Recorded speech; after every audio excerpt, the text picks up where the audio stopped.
Alright guys, welcome back to Son of Scotland 90, bringing you some long-awaited Total Extreme Wrestling 2016, and it has been a while, man. It's been about fucking 3 or 4 months since this was uploaded, but we're going to get weekly uploads of 2 now again, and we're just off a Battleground, which was a decent show. Seth Rolllins defeating Brock Lesnar to win the World Heavyweight Championship, and now we're going to go into the Raw from the next night and so have a look here at some notable personalities. We've got Del Rio, unhappy locker room leader. Brock Lesnar's a very negative influence. Mick Foley is an unhappy locker room leader. Ric Flair's a negative influence. Booker T plus. So let's just got all the main negatives out of the way. Mick Foley and Ric Flair don't like each other. I thought they'd actually, patch things up, but obviously not. The backstage rules are having a negative effect overall. The disappointment of WWE Armageddon. But this Battleground was successful. So here, we're going to go into the show now. We'll see what happens. Let's run this thing and see how the show pans out. So on the pre-show, we're Baron Corbin defeating the Xavier Woods in 708 by pinfall of an end of days. 46D and Big E was at ringside. The announcing quality lifted the match. Corbin in-ring performs 43, Woods 56. Not improvements. We're trying to push Corbin here, still undefeated. As you can see, Ric Flair helped him last night at Battleground. Maybe we'll find out tonight on Raw what that was all about. And in the second pre-show match with Natalya taking on Tamina Snuka. And Natalya defeated Tamina Snuka in 7:13 by submission with a sharpshooter. It's got 40 minus. Pretty poor match. The less said about this one, the better, I think. So let's move on now to the actual show, and we kick off Raw with a video package recapping last night's title match between Rollins and Lesnar, showing how Seth Rollins defeated Brock Lesnar with help from Carl Anderson and Luke Gallows, and this got a 67C plus. And then we have Seth Rollins. Seth Rollins' music hits and he makes his way to the ring with his new World Championship belt. Rollins gets on the mic and says, "I told you all I would defeat Brock Lesnar and become the new World Heavyweight Champion. I said I didn't need help from the Shield, and I didn't. I said I didn't need help from the Authority, and I didn't. I said I am Seth Rollins. I am the man around here, and guess what? I am." So we got an 88B rating for Seth kicking off the show. That's fucking a quality rating, to be honest. Very happy with that. The announcing job done by JBL though was pretty weak. Segment deserved better announcing. Angle got the crowd hotter. So we need to work on the announcing. JBL got to do something, for fuck's sake. But 88B rating. Very happy with that to kick off the show. Oh, for fuck's sake. We've just dropped 19. Fucking hell, we've dropped 19 ratings down to a 69C plus. So the club's music plays and Gallows and Anderson interrupt Seth Rollins to get in the ring and confront the champion. Anderson gets on the mic. "You may not have needed help from the Shield or the Authority, but you did need help from us." Gallows says, "Now you owe us a favour, so pay up, champ." Gallows and Anderson surround Seth Rollins before all three men start laughing and have a group hug. So what the fuck have we got here, man? Looked like Gallows and Anderson perhaps were going to beat up Seth Rollins instead. 3 men are sharing a hug. This angle got the crowd hotter. Seth Rollins looked good. Luke Gallows underperformed. Bullshit. And then moving on. Oh fuck no, actually. Fuck, I've missed a bit out there. So Seth Rollins, basically says that he is the man around here and he is the man of the club. Seth Rollins joining the club. Fucking gave it a bit away. I forgot to scroll down, but anyway, so this is the club now.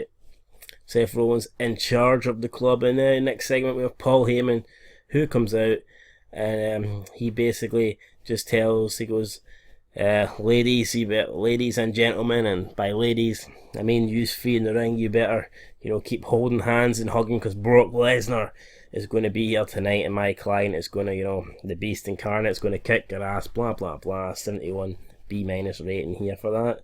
Decent performance of Seth Rollins was good. Crowning a new champion storyline has its fans with this segment. So there you go. 71 B minus. Moving on, first match tonight, we have the Club Anderson and Gallows in action taking on the Usos. And about the decent wrestling but little heat, Anderson and Gallows defeated the Usos in 8:36 when Carl Anderson defeated Jey by pinfall with a magic killer. Got a 56C minus. No, I would have liked a bit better. They would have liked to get at least in the 60s. Look, Gallows and Carl Anderson have great chemistry. The Usos have great chemistry. The match was poorly placed. The crowd was already hot and didn't need working. That's my bad. I fucked up there, I think. Anyway, we'll move on. The club win, keeping up their momentum. So moving on now. With video airing, hyping, the Wyatt family, just some backs, just not even a promo from the Wyatt family, just like advertisement, a video package of the Wyatts. Got a 73B, pretty good. And with a video airing, I've got a video, not a video, more like a screen, shot, kind of advertising the tag team title rematch tonight between the Wyatts and the New Day. It's got 57C. And then with the hyping up the women's championship match between Sasha Banks and Charlotte, it's got a 65C. Moving on. Number one contender match here for the Women's Intercontinental Championship. Both these men took on the Miz last night. The Miz managed to retain, but one of these men's going to get another shot here. And in a decent match, the Big Show defeated Jack Swagger in 808 by pinfall with a choke slam. That's got a 62C rating. Swagger seemed off his game though, which was disappointing. And Big Show will move on and he'll get that shot against the Miz at the next pay-per-view, I would assume. So up next with Paul Heyman and Mick Foley. Heyman enters the GM's office demanding a rematch for Brock Lesnar. Foley says that Brock wasn't the champion, so he doesn't have a rematch clause, and that there's someone else on the Raw roster deserving of a title shot. Foley says Lesnar will have a chance to earn a title shot, however, when he takes on Bray Wyatt next week in a number one contender match. That's got 69C+. So next week on Raw, the main event, it's going to be Brock Lesnar taking on Bray Wyatt for the number one contender. Should be a good match. 69C. I thought Heyman and Mo Foley would have done better than that. Slightly disappointed. Anyway, moving on. Talk about disappointing. Sasha Charlotte Women's Championship, and about the decent wrestling but didn't have much heat. Sasha Banks defeated Charlotte in 13:40 by pinfall for fast roll-up. Sasha Banks makes defense number one of her WWE Women's title. Sasha Banks performs at 62, Charlotte at 56. So Sasha Banks retains against Charlotte. And after the match, the challenger, Paige, who became number one contender for this belt last night, comes in and she floors the champion. Sasha Banks with her title belt then stands over her posing with it. So Paige standing over Sasha Banks, posing with her title, and it looks like it's going to be Paige versus Sasha Banks for that title in the future. 58C minus. Holy fuck, moving on. Big match John, and he gets a 92A. That's the kind of rating I'm fucking talking about. So Cena's music hits to a mixed reaction from the crowd as usual. Cena comes to the ring. Last night I lost to Bray Wyatt. After all the talk and all the mind games, he beat me fair and square. No help from the Wyatt family, no help from a higher power, no nothing. It was just him versus me, and he was the better man. I've had people speculate for the last 24 hours that I'm done. I'm going to turn up to Raw, deliver a 10-minute retirement speech, and then get the first plane to Hollywood. Well, to all those people who think that I have one thing to say to you. I am not The Rock. So there's John Cena already taking a shot at Dwayne Johnson for whatever reason, I don't know, but Cena apparently he's here to stay. I am John Cena, and John Cena is here. Now, he's not the champ, so I couldn't really use that good. Bray Wyatt may have been right about beating me at Battleground, but he was wrong when he said I don't have it anymore, because I do have it. I have a lot of it, and I'm going to use it all to kick his hillbilly ass. So John Cena obviously doesn't think his feud with Bray Wyatt is over yet. 92A there. Great rating for John Cena, man. Fantastic. Moving on to the next segment. It's the New Day trying to win back their titles. The Wyatt family defending the tag team titles in a decent match. Ronan and Harper defeated the New Day in 1656 when Luke Harper defeated Kofi Kingston by pinfall with a discus clothesline. Ronan and Harper make defense number 1 of the WWE Tag Team titles. Eric Ronan was the weak link, struggling to keep up with everyone else's in-ring performance. He's got a 68C+. A lot of shit went down. Xavier Woods did some good work at ringside. Kingston and Woods are good pairing. Rowan was tired towards the end. Bray Wyatt did some good work at ringside. The match got the crowd buzzing. Yeah, Ronan really did let this match down. 44 in-ring performance, shocking. But anyway, the Wyatt family retained 68C+. It's a decent enough rating. Let's move on now. After the match with Luke Harper and Eric Rowan celebrating in the ring, acting heelish, whatever, celebrating with the titles. Bray Wyatt helped Harper and Ronan during this segment, and it got a 56C-. Nothing great, did its purpose, just celebrating the win, so great stuff there for the Wyatts. Moving on. Holy fuck, man, this is tanking big time. So we've got JoJo backstage in an interview with Ric Flair and Baron Corbin, and she's just basically asking Ric Flair, after weeks of animosity between you two and what looked like bullying from Baron Corbin, why did you decide to help him last night? Why did you leave with Baron Corbin last night at the pay-per-view? What's happening? And Flair just, basically getting in her face going, woo! And he says that he's the man and that Baron Corbin can be the man, and that's all she needs to know right now. Woo! And Ric Flair and Baron Corbin, walk off with a 48D+ and fucking keep walking. Like, man, don't come back. That rating's shocking. 48D+, for fuck's sake. The announcing quality lifted the segment. JoJo underperformed. Ric Flair came across well. I have to use JoJo. She's only kind of backstage interviewer we have. Fuck though, she did shit, didn't she? Anyway, let's move on. And a big 4-way tag team match. This match, no idea why, just chucked on the card. Del Rio, The Miz and the Dudleys versus Titles and Apollo Crews and Enzo Amore and Big Cass. And about the decent wrestling, but then in which Del Rio, Miz and the Dudleys defeated the team of O'Neil, Crews, Amore and Cass in 1402 when Miz defeated Apollo Crews by submission with a figure 4 leg lock. It's got a 49D+, very poor rating, was expecting better. The Miz and Maurice have pretty good chemistry, we know that. Crews offers game. Overbooking, the match didn't help. And then you can see all the ratings. So Alberto Del Rio was the main man in this match, but he couldn't help it get better than a 49D+, unfortunately. Moving on.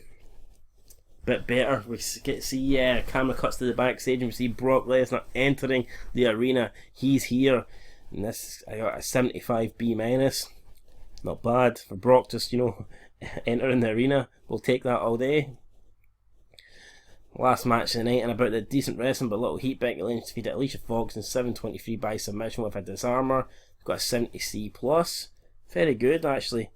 This match did its job, gave the crowd a breather. Alicia Fox had a 50. Becky Lynch in-ring performs of 80, so Becky Lynch looking very good here, actually. Very good indeed. Let's move on.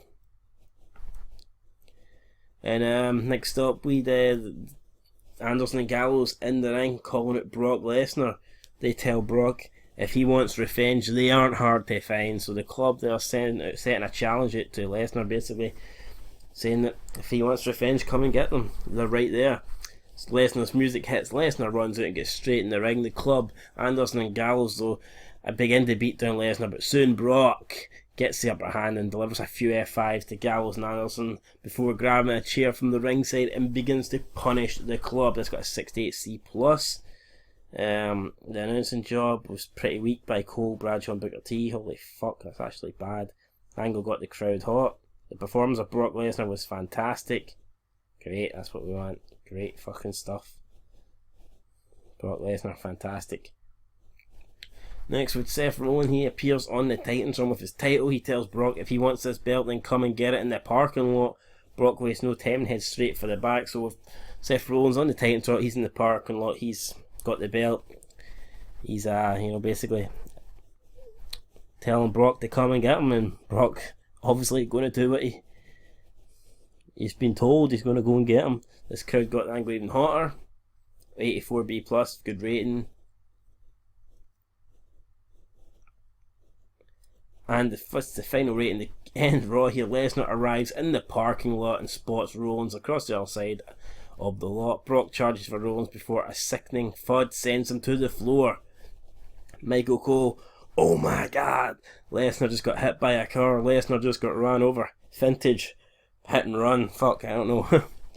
Lesnar lays motionless on the ground as a car speeds away in the background as Raw goes off the air. So an 88B plus here, very good rating to end us. And there's more stuff here. John Bradshaw Layfield is pretty weak again. He needs to improve, man.